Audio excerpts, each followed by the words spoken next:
Donc, tout péché, c'est un ennemi de l'homme. Et c'est un esprit. Maintenant, ici, maintenant, écoutez ce que l'homme de Dieu dit ici. L'Éternel, mon Dieu, je cherche en toi mon refuge. C'est auprès de l'Éternel que nous recherchons le refuge. Ce n'est pas auprès d'un homme de Dieu, d'un prophète, d'un évangéliste, ou d'un docteur, ou de qui que ce soit, mais c'est auprès de l'Éternel que nous cherchons notre refuge pour se cacher à l'abri de tous les fléaux.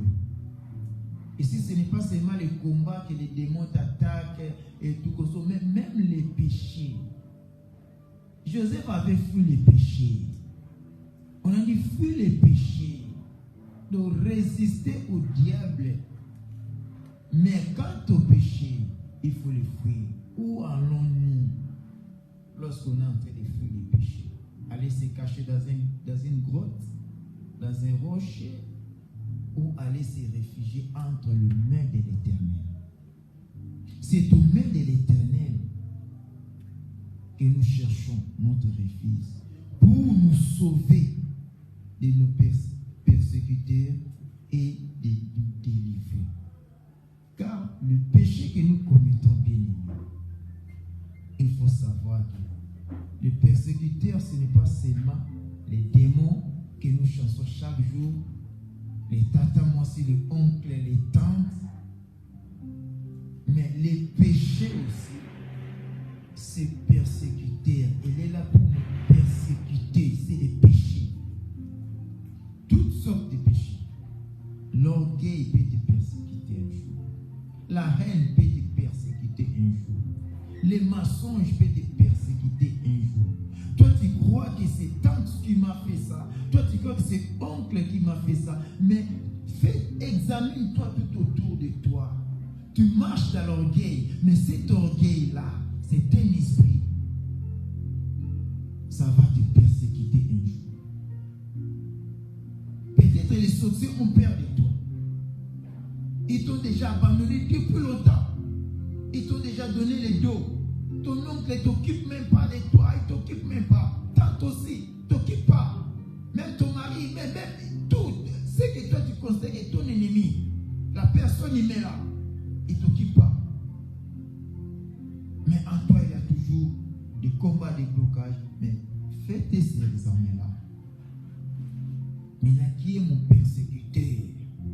Peut-être l'orgueil. Que toi, tu ne cesses jamais abandonner. Peut-être les mensonges. Que tu ne cesses jamais abandonner.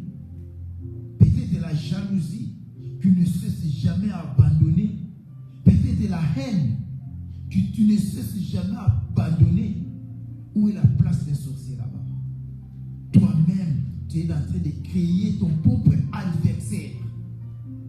Tu es toi-même de créer ton propre adversaire. Lorsque tu marches dans les mensonges, tu as créé l'adversaire qui est plus fort que toi. Il commence maintenant à te persécuter. Alors, c'est à l'Éternel refuge. C'est lui qui va te délivrer. En reconnaissant que tu es pécheur, tu as mal agi, tu t'abandonnes auprès de lui. Je dis chaque fois qu'on ne rappelle pas le Seigneur nos péchés, mais on fait la confession, maintenant et on abandonne. Inutile de rappeler le Seigneur ce que tu as fait, puisqu'il t'avait vu. Il t'avait vu lorsque tu as fait. Mais le Seigneur ne veut pas dire que tu puisses encore le rappeler. Mais le Seigneur a besoin que tu puisses lui dire ce que tu as fait consciemment. Ça vient au fond de ton cœur. Et tu agis que tu ne feras plus. Et tu l'abandonnes. Et je pense que la femme adultère, lorsque le Seigneur avait dit, va, moi aussi je ne te condamne pas, mais ne pêche pas. Je crois que cette femme-là n'avait pas continué l'adultère. N'avait pas continué, il avait abandonné. Il avait peur, il avait vu comment les Juifs, dans les gibiers là, il avait des pierres, des cailloux et des caillasses pour les lapider. Des lance-pierres pour les lapider. Lui-même avait créé son propre ennemi qui est plus fort que lui.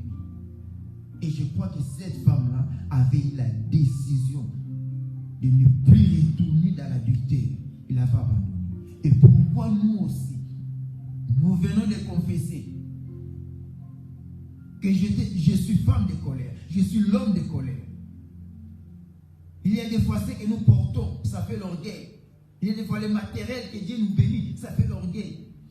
Lorsque j'ai confessé, et je commence maintenant à demander que le Seigneur puisse, je commence à chercher les refuges, que le Seigneur puisse me délivrer. Et cet esprit-là, il n'y a que le Seigneur du Tout-Puissant qui peut nous pardonner et qui peut nous donner aussi les remèdes, comment de renverser, de fuir nos ennemis. Nos ennemis, ce n'est pas seulement les êtres humains que nous croyons. Nos ennemis, ce n'est pas seulement les êtres humains, ce n'est pas ton prochain, ce n'est pas ta tante sorcière.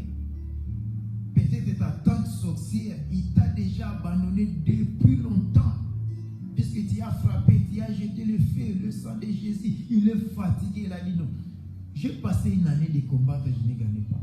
Peut-être à une année, je devais manger même 8 personnes en dehors de vous. Alors je ne peux pas toujours connaître de me passer 2 ans à chercher toujours Papa Po, Papa Dieu ou Frère Flora. Je passe mon temps, je l'abandonne.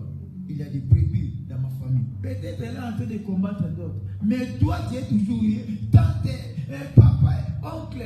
Il t'a déjà laissé.